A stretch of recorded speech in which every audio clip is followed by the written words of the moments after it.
تادین خان حکمتیار کندهار ته نه پرېږدي.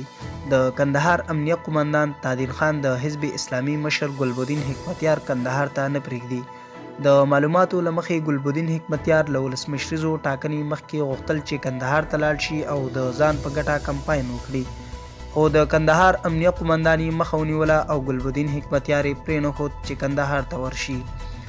خو تازه د یوې سرچینې رسنیو ته ویلي دي چې ګلبدین حکمتیار خپل یو شمېر کسان د قومي مشرانو په نوم تادین خان ته ورلېږلي وو او له هغه یې غوښتنه کړې وه چې حکمتیار دې کندهار ته ورپرېږدي. خو ویل کېږي چې تادین خان په مرکه ورغلو کسانو ته ډېر په غوسه شوی او ویلي دي چې هغه به په هیڅ صورت کې ګلبدین حکمتیار کندهار ته پرېنږدي.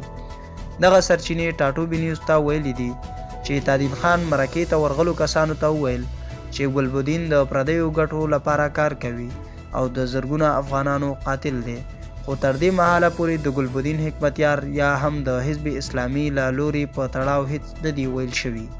د یادولو ده چې د ولسمشریزو ټاکنو نه مخکې د ګلبدین حکمتیار په ضد په کندهار کې د ځینې خلکو بینرونه ځوړند کړي وو چې پکې لیکل شوي وو حکمتیار د پاکستان جاسوس دی او دوی ورته رایه نه ورکوي.